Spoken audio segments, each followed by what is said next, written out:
champion d'Afrique toog ak l'international Ibrahima Ndiaye Chindou te defe naa ni ñi nga xam ne ñu ngi suivre télévision Bantamba TV yàgg nañ gis ñuy def émission ak l'international mu ciy def ay analyses yu pertinentes moo tax nag tey comme ni may waxee rek chaque jour ak Asmamoun damay bëgg rek di jaar fi nga xam ne rek maanaam mën nañu wax ni porte-bonheur équipe nationale Sénégal parce que chaque coupe d'Afrique saa yi ma ñëwee ci moom rek dañuy gis Sénégal di def ay résultats yoo xam ne macha allah Sénégal yëpp dañ ciy am mbégte démb nag mu nekk final boo xam ne Sénégal jëlaat na deuxième fois coupe d'Afrique participé 4 fois am ci ñaar yoo xam ne la jël ak ñaar yoo xam ni la perte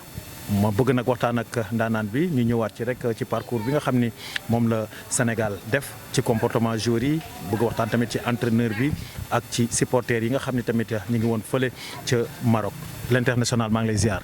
maa ngi lay delloo ziar as di la nuyu di nuyu sa équipe yëpp vraiment am mbégte kontaan te ñu toogaat fii tey di waxtaanee mbiru équipe nationale mu nekk loo xam ne je dirais que daf ñu jik parce que defoon nañ ko yàlla daf ñu gagné coupe d'Afrique bi ñu defaat ko yàlla mayaat ñu ndam mu nekk suñu deuxième étoile vraiment am kontaan te lool recevoir la fii.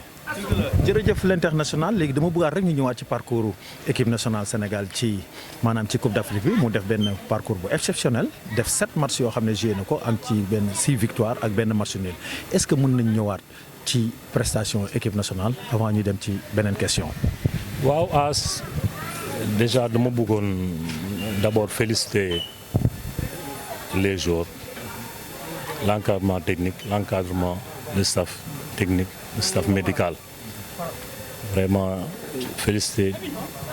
ñëpp ñoo xam ne dañuy évoluer autour de l'équipe nationale parce que je crois que victoire bi c'est la victoire de tout un peuple mais derrière il y a des gens yoo xam ne ils travaillent dans l'ombre donc ma bëggoon vraiment nga may ma tuuti rek ma remercier les joueurs comme ni ma koy faral di waxee en premier lieu le staff technique le staff médical et ceux qui travaillent dans l'ombre parce que derrière l'équipe nationale il y a tout une logistique vraiment di féliciter nit ñi ci pour la bonne organisation parce que compétitions yi c'est des compétitions yoo xam ne ça dure presque 1 mois bon bu fekkee y a pas une bonne organisation gëwuma ni aussi di ngeen sori. Donc vraiment je profite de l'occasion vraiment de féliciter ñëpp l'ensemble du peuple sénégalais pour cette belle victoire. L'équipe bi nag au vu de son parcours man personnellement bettuma parce que on a une génération exceptionnelle parce que booy yi boo xoolee depuis le début du tournoi ils ont toujours su rester humbles et calmes malgré seen ay performances kenn mosu leen dégg ci dara vraiment ñu nekk équipe boo xam ne wax dëgg yàlla qui a beaucoup mûri qui a beaucoup d'expérience. parce que boo xoolee match yi ni ñu ko gérer da ngay xam ne ñii c'est des joueurs yoo xam ne ils sont aguerris ils ont si géré match par match vraiment lépp lu ci waroon booy def nañ ko wax dëgg yàlla. l'international ma gis comme ni nga ko waxee rek mu am ay différentes générations yoo xam ne jaar nañ ci équipe nationale wax ko léegi muy génération bu exceptionnelle tey est-ce que mën nañ ñëwaat ci loolu parce que dañoo gis bu njëkk par rapport ak léegi mooy jouru démb yi ak jouru tey yi parce que tey jii nii comme ni nga ko waxee ne lan moo waral nga wax ni génération bu exceptionnelle ci comportement bi laa bëggoon nga ñëw ci prestation beeg yooyu yëpp bëgguma daal nga bàyyi dara parce que dafa am lu am solo loo xam ne xale yi defe naa ni dañ koo def. waaw as man damay sawar ci question boobu parce que man j'ai eu la chance teel a jouer équipe nationale donc man suma première sélection en équipe nationale c'était en 1987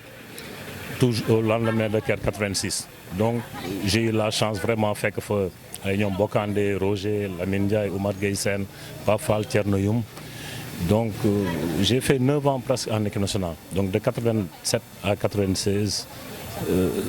maa ngi woon équipe nationale donc là j'ai eu la chance aussi plusieurs générations fekk ma fa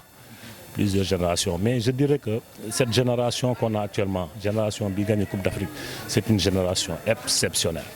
parce que c'est vrai qu'à l'époque comme je t'ai dit plusieurs générations fekk nañ ma fa mais il y a toujours eu des têtes dures mais cette génération-là est exceptionnelle parce que c'est des gosses yoo xam ne vraiment kenn mosu leen dégg ci dara des joueurs humbles posés disciplinés professionnels wax dëgg yàlla donc c'est pas pour rien tey lii ñu gagné nii c'est de par leur comportement di profiter aussi di saluer et puis di féliciter di remercier les cadres si je dis cadres je veux parler de Sadio Mané Kalidou Koulibaly Edouard Mendy Krépin Diatta Gana Gueye ñooñu je crois qu'ils ont su transmettre génération actuelle yi seen kii de par leur comportement de par leur leadership wax dëgg yàlla donc tey li ñu am dañ ko mérité parce que cette génération c'est une génération dorée c'est une génération exceptionnelle waaw. L'international léegi dinañ ñëwaat démb ci matchu démb bi nga gis match bi am na lu bëri loo xam ne xew na ci nan nga jàngatee démb final bi. waaw final bi déjà comme ñu bëri nuñ ko doon ragale l'arbitrage parce que j'ai toujours dit que la seule fausse note de cette Coupe d'Afrique c'est l'arbitrage parce que gis nañu ne depuis le début ba jusqu'à la finale problème bi moo doon arbitrage bi donc ñun xamoon nañ ne footballistiquement Maroc mënuñu mais lu ñu doon ragal kañ mooy arbitrage bi donc on a vu ce qui s'est passé du ma si sori mais on a vu une équipe du Sénégal surtout un comme Sadio Mané moment bi nga xam ne même man j'étais avec pour que ñu génn terrain mais à un moment donné vraiment il a eu l'audace de faire revenir ses camarades ses partenaires ne leen on va jouer comme des hommes je crois que loolu ça en dit long sur l'esprit et la mentalité de cette génération donc vraiment mu nekkoon une finale exceptionnelle booy gérer ko comme il la fallait wax dëgg yàlla à l'arrivée yàlla mi nga xam ne dara tëwu ko may ñu ndam bu sedd guy. yàlla may nañu ndam lu sedd guy tamit am na loo xam ne gis nga ko ci bu mu amee ci biir coow li ci amoon est-ce que yaakaaroon ni tamit dina am ay sanctions yoo xam ne dina ci am est-ce que tamit Sénégal comportement boobu ñu wane tamit waroon nañ ko def. mais je crois que CAF tey bu ñu demee bay def bu ñu demee bay visionné waat ce qui s'est passé parce que avant loolu il y a eu des préalables parce que tey penalty bi nga xam ne accordé nañ ko Maroc joueur sénégalais di constaté avant penalty bi dafa am loo xam dafa xewoon ba pare c'est-à-dire loolu defe naa bu ñuy xool lan lañ nar a def il faut ñu tenir compte ci loolu yëpp parce que dafa am loo xam ne moo indi lii nag lañ nar a njëkk xool ba pare parce que Sénégal ko xam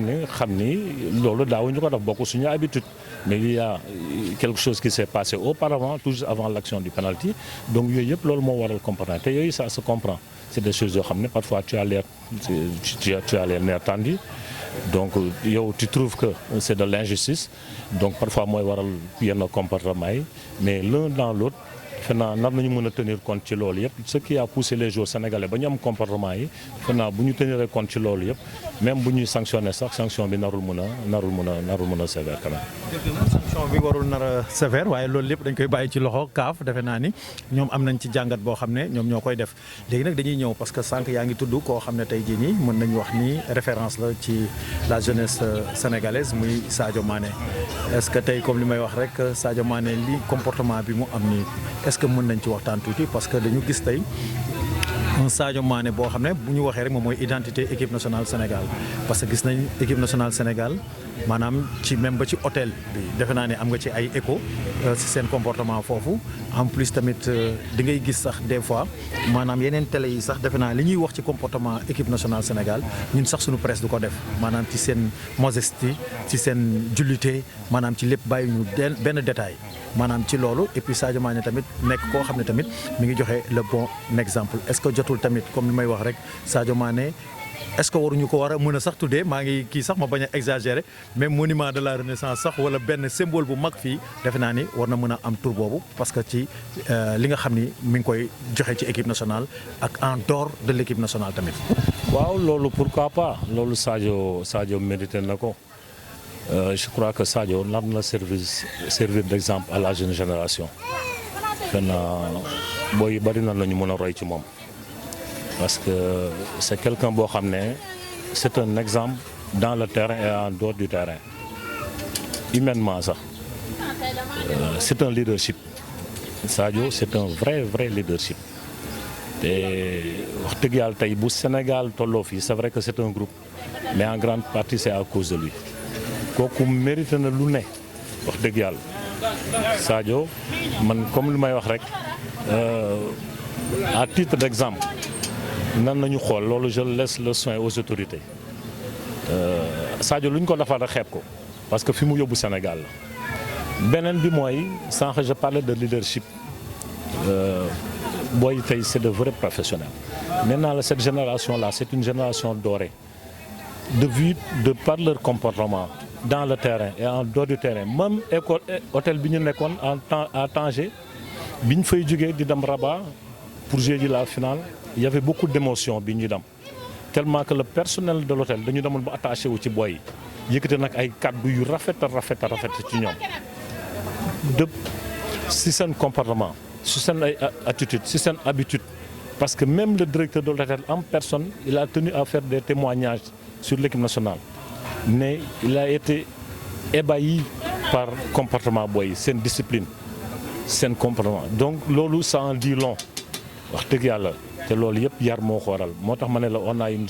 génération dorée man j'ai eu dans ma vie la chance teel a joué équipe nationale plusieurs générations fekk ma fa mais cette génération elle est exceptionnelle.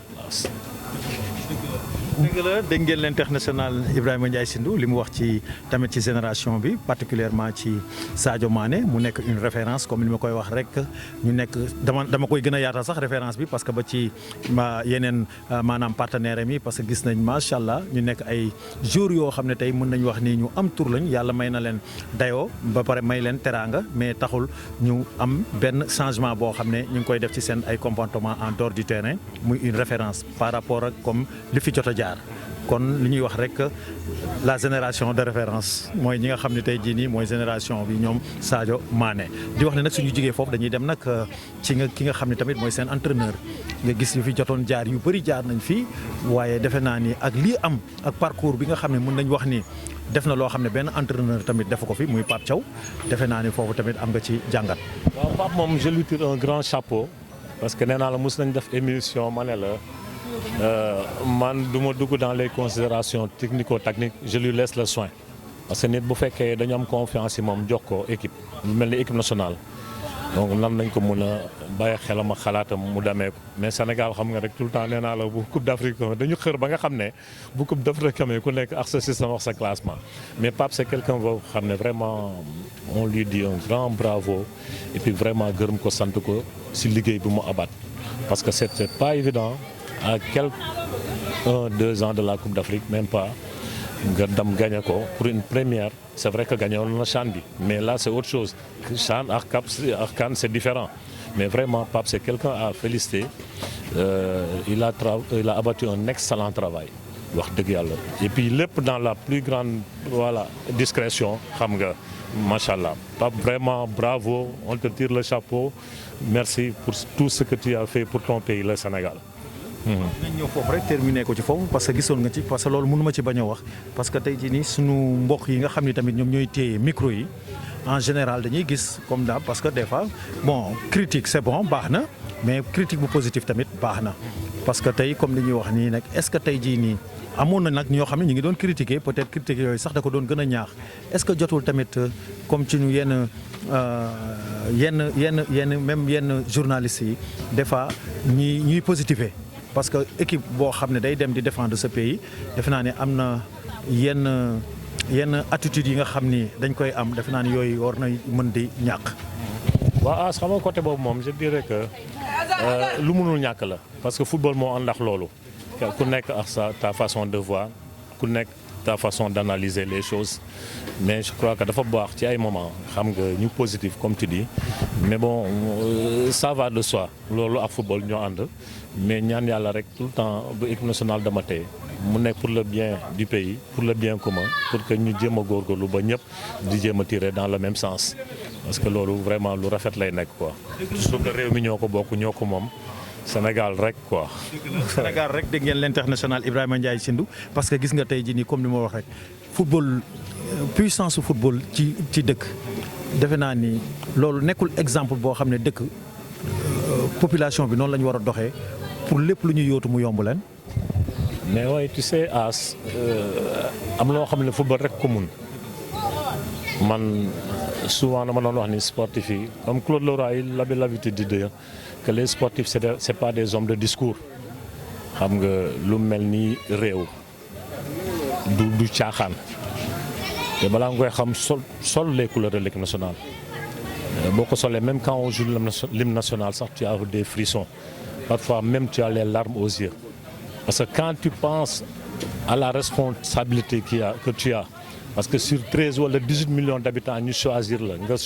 nar a porter les couleurs de l'équipe nationale donc foofu dafa am lu mu laaj donc vraiment di ñaan aussi les autorités defe naa lii nar na mën a tax tey réew mi gën a am cohésion sociale ñu gën a jàppante te xam ni Sénégal moo ñu yor Sénégal moo ñu ñor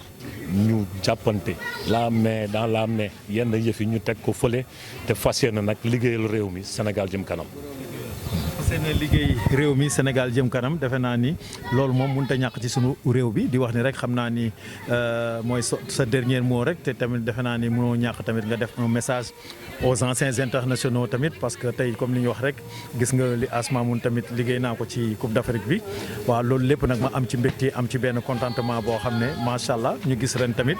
gis nañ tamit amélioration gis nañ AIFS am na plusieurs maanaam li Asma mun di yuuxu rek waaw li Asma mun di yuuxu rek bëgg rek maanaam dayoo bi jox nañ ñu ko waaye dañuy bëgg rek mu gën a yaatu parce que dañuy xam ne rek maanaam lépp lu ñu def rek defe naa ni pour avancement wu footballu Sénégal la. waaw Asio dañ lay gërëm di la sant parce que depuis le début tu as toujours été là pour vraiment visibilité anciens internationaux yi et puis ñu jox leen seen dayoo aussi je crois que ce combat loolu la tu as toujours été là pour ça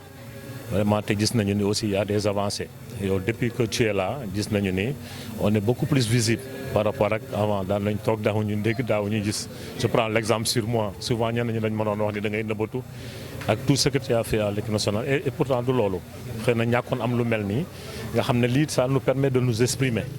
donc vraiment di la gërëm di la sant aussi ci liggéey bi nga xam ne yaa ngi koy abat vraiment di ñaan aussi les anciens internationaux ñu gën a def bloc autour de l'équipe xam ni ñii tey suñu ay doom lañu suñu ay rakk lañu gën leen jàppale comme ça réew mi jëm kanam parce que y a les mondiales à la coupe du monde qui se profile donc am nañu beneen échéance bu ñuy xaar ci kanam fii ak quelques mois bu ñu fi bakkan bàyyee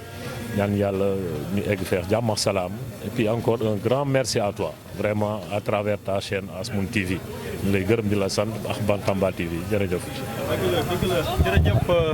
Ibrahima Ndiaye Chindou l'international le grand défenseur de tous les temps comme ni mu ko waxee rek ma am mbégte ndax souvent des fois su ma dugalee maanaam ay vidéo am ci TikTok bi wala ci Facebook bi wax ma sax ci télévision mais commentaires yi boo ko seetaanee rek nga xam ni kii royukaay la nga xam ni kii am na loo xam ne def na ko ci football Sénégal. bu ma jógee ci loolu tamit damay def appel aux anciens internationaux di wax ni félicitations sax laay wax ndax ren macha allah am na loo xam ne tamit maanaam yokku na ndax gis nañ pas mal de internationaux anciens internationaux yoo xam ne maanaam ci côté AIFS dem nañ ndax ay benn lañ doon gis wala ñaar mais gis nañ maanaam le président am def benn amélioration pour gars yi di dem ñun loolu rek lañ bëgg loolu mooy sama combat Asma mun amul benn njëriñ. As li mu bëgg rek maanaam mooy ñii nga xam ne tey am na loo xam ne def nañ ko ci footballu Sénégal maanaam comme li ñu bëgg rek lumière ak valeur ak li nga xam ni moom lañ leen deseel muy reconnaissance rek ñu koy def di ko gën a yaatal ndax li ñu def nii macha allah musul am tamit dañ leen ciy jaajëfal waaye suñu sañoon rek muy gën a yaatu ndax defe naa ni loolu dina ci gën a baax ndax gis nañ li nga xam ne tey ñun defoon nañ ko. bi ñu paree am na ñu ñëw def waaye gis nga tey génération bii tey li ñu def nii ñi fi jot a jaar ñëpp kenn defu ko kon nga xam ni ku nekk ak sa jamono li koy rafetal rek mooy la reconnaissance xam ni am na solo trop ci suñu sport bi di wax ni nag As moom loolu mooy sama combat comme li ma ko waxee waaye combat la boo xam ne defuma ko pour xar yàq dara wala mere kenn dara wala wax loo xam ne luy yàq la lépp lu ma ci wax rek ak lépp lu ma ci def rek dama bëgg rek ñu jox ñu cër bi nga xam ni moom la ñu war a jox loolu rek moo ñu tax a jóg te dañuy ñaan yàlla tamit ñu dem ba ñu gën a am doole ba gën a am organisation boo xam ne dootuñu xaar kenn sax ci dara ba nga xam ni lépp lu ñëw rek bénéfice rek lay nekk ci ñun te defe naa ni war nañoo am loolu Ibrahima Ndiaye Chindou defe naa ni waaw ce mot de la fin rek nga. Le mot de la fin mooy vraiment di profiter aussi ci occasion bi vraiment di souhaiter